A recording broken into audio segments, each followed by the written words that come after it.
शैलेंद्र जी, भाजपा ने लगभग साफ कर दिया, दीवार पर लिख दिया कि हम दो मुद्दों को लेकर आगे की राजनीतिक यात्रा पर निकल रहे हैं, ऑपरेशन सिंदूर और जात की गिनती।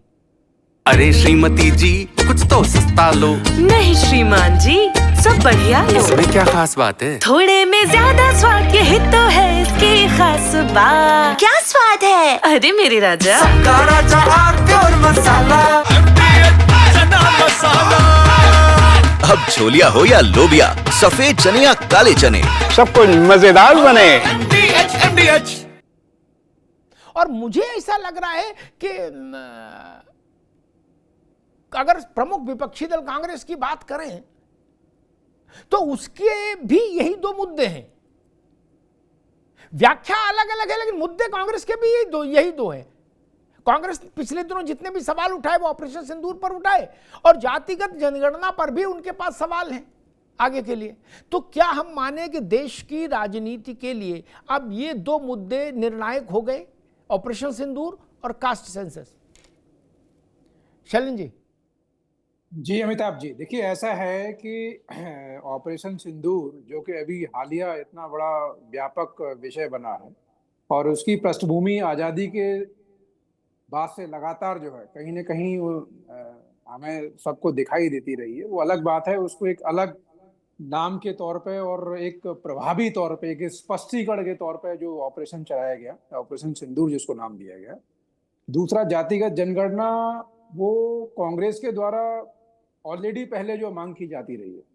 तो अगर इन विषयों पे अगर कांग्रेस मूक रहती है या कुछ नहीं कहती है तो जाहिर सी बात है उनके ऊपर उल्टा पड़ने वाला है कि भाई आप तो बात कर रहे थे इतने लंबे समय से कि जाति जनगणना होनी चाहिए, जाति जनगणना होनी चाहिए। अब देखने वाली बात यह है, जिस तरह पूर्व में भी जो एलिगेशंस लगाए गए हों, मैं कुछ शब्दावली इस्तेमाल करूंगा, जिस तरह चौकीदार चोर है एक नारा दिया गया, मोदी जी ने उसी को जो है लेके और आगे बढ़ गए। तो कहीं ना कहीं जो विपक्षी दल खासकर कांग्रेस के द्वारा जिन मुद्दों पर बात की जा रही थी, कहीं ना कहीं भाजपा या एनडीए के द्वारा अब उस पर स्पष्टीकरण के साथ जो है और निर्णायक तौर पे आगे बढ़ने का जो प्लानिंग है वो ली गई है। और इसमें अब देश को जाहिर सी बात है वो तय करना है, क्योंकि ये जो मुद्दे हैं जाहिर सी बात है स्पष्टीकरण और तुष्टीकरण इसी पर आधारित है। आजादी के बाद से लेकर जो है जाति जनगणना भी और जो है ऑपरेशन सिंदूर भी, उसका ताल्लुक सीधा हमारे पड़ोसी मुल्क से जो है। जाति जनगणना कांग्रेस बात करती रही कि नहीं, जो वो हिंदुओं की जो है जाति जनगणना, अरे प्रत्येक भारतवासी जो भारत का नागरिक है उसकी जनगणना होनी चाहिए जो। तो अब वो स्पष्टीकरण और तुष्टीकरण इसके बीच का जो अब आने वाले समय में हमें युद्ध दिखाई देगा, वैचारिक युद्ध दिखाई देगा। देखते हैं ये कहां तक जाता है। राज शर्मा जी, आपको क्या लगता है, कांग्रेस को क्या लगता है, अब इन्हीं दो मुद्दों पर आगे की कुछ वर्षों की राजनीतिक यात्रा चलेगी? एक, और दूसरा कि जिस ढंग से आज गुजरात में प्रधानमंत्री थे और उन्होंने एक रोड शो किया और उस रोड शो पर जो उत्साह बना, जो दृश्य दिखाई दिया ऑपरेशन सिंदूर को लेकर, वो एक लग रहा है कि चीजें वाइब्रेंट हैं, बिल्कुल जीवंत हैं लोगों के मन में, मस्तिष्क में। बताया जा रहा है कि प्रधानमंत्री लगभग हर बड़े राज्य में आने वाले 3 महीने के भीतर यात्रा करेंगे और वहां एक रोड शो करेंगे। जातिगत जनगणना का काम है ही। आपके नेता भी इन्हीं दो विषयों पर बोल रहे हैं, भाजपा ने भी यही दो विषय चुन लिए, तो इसका मतलब ये तो सिद्ध हो गया कि अब इन्हीं दो विषयों पर लड़ाई होगी, नहीं राज भाई? नहीं, मैं एक बात कहना चाहता हूं। मैं सबसे पहली बात कहता हूं, ये तो सब लोग जानते हैं, चाहे कोई भी हो, चाहे आप जैसे महान पत्रकार हो, चाहे कोई हो, कोई बच्चा जर्रा, कि ये जातिगत जनगणना की जो बात उठाई थी वो कांग्रेस ने उठाई थी, विपक्षी दलों ने उठाई थी। इसमें कोई बात नहीं है, ये कुछ भी कर लें। अब आ जाइए आप ऑपरेशन सिंदूर। ऑपरेशन सिंदूर पे जितना नीचा देश को बीजेपी ने करा, शायद भूतो न भविष्य थी, इस बात को मान लीजिए आप। और रही बात ग्राफ की, तो मोदी जी का ग्राफ पिछले 10 सालों से गिरा, तभी 240 सीट आई। और एक और बात बता दूं आपको, अगर ये और ग्राफ गिर के अगर ये 40-45 सीटें 50 सीटें भी कम हो गई तो ये तो सरकार नहीं बनाती थी। और मैं एक बात कहना चाहता हूं कि आज के टाइम पे भारतीय जनता पार्टी क्योंकि सरकार पे और अभी आगे चल के इलेक्शन होना है, वो बात अलग है कि जनता को उनकी बात पसंद आती है या हमारी आती है। मगर मैं दावे के संग कहता हूं कि जनता के अंदर जनता को पता चल गया कि भारतीय जनता पार्टी कब तक जनता को गुमराह करेगी और उनसे झूठ बोलेगी। देखिए, विपक्ष ने पहले ही विपक्ष के नेता आदरणीय राहुल गांधी जी ने कहा था हमारे अभिभावक कि हम आपके साथ हैं। कब तक? जब तक पक्ष और विपक्ष के बीच में एक सेना है। ऑपरेशन सिंदूर कह लो, युद्ध कह लो, जो जैसी जिसका वर्जन है वो कह सकता है, कहने पे किसी की पाबंदी नहीं है। उसके बाद क्या हमारा पूछने का अधिकार नहीं?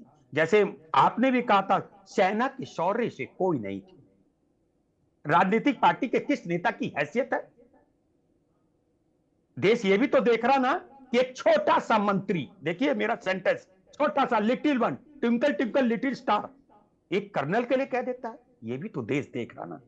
देश जब आर्मी डिफेंस होती है भाई, तो वो जात नहीं हो सकती, ठीक, चाहे वो मुस्लिम हो, जैन हो, सिख हो, ईसाई हो, खून उसका उतना ही खोलता है जितना किसी भी व्यक्ति का खोल रहा होता है। ठीक है, तो मैं नहीं समझता। और बस मैं एक आपसे गुजारिश करता हूं कि बार बार, क्योंकि आप बहुत बड़े पत्रकार हैं, आपकी शुमार 4-5 में होती है, तो मत बोलिए कि सेना के पराक्रम को चैलेंज कोई नहीं कर सकता। ठीक राज भाई, ठीक है, कोई नेता पैदा हुआ नहीं आज के फील्ड में। बिल्कुल स्वीकार है।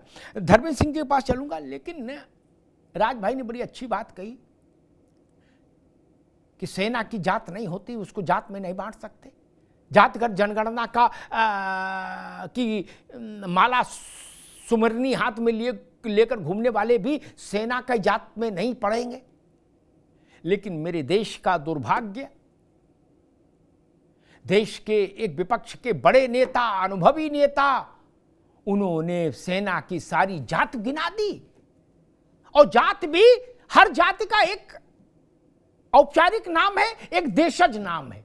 उनने देशज वाला बताया, क्या जिसे जाटव भी कहा जा सकता है, बोले ना दूसरा नाम बोले, क्या अब बोले सब तो वहीं के पीडीए वाले हैं, इसमें भाजपा क्या लेना देना इस सिंदूर में? सारा खेल पीडीए वालों का है, लोकल लो बात। अब उनने तो गोत्र बता दिए। उनसे किसी ने पूछा कि मैं ऐसा काम क्यों किए? गोत्र बता दिए भाई। जाटव भी कह सकते थे, जाटव नहीं कहा। मैं उस शब्द का उल्लेख नहीं करना चाहता, समझदार लोग समझ जाएंगे। उन्होंने क्या कहा? बोले हुआ कि वह है। तब और मुझे याद है कारगिल की विजय जब हुई थी राज भाई, तो धर्मेंद्र जी की पार्टी के बड़े नेता थे, आज भी बड़े नेता है वो इनकी पार्टी के, मुलायम सिंह जी के समकक्ष उनकी गिनती होती थी हैसियत में। मोहम्मद आजम खान, उन्होंने मालूम क्या कहा था? उन्होंने कहा था कारगिल की विजय तो मुसलमानों ने दिलाई है, इसमें हिंदुओं का क्या रोल है? लो कर लो बात। अब क्या करेंगे? अब क्या करेंगे? बहुत कठिन है डगर बनघट की भैया। थोड़े में ज्यादा स्वाद, यही तो है इसकी खास बात। वाओ मामा, क्या स्वाद है! अरे मेरे राजा,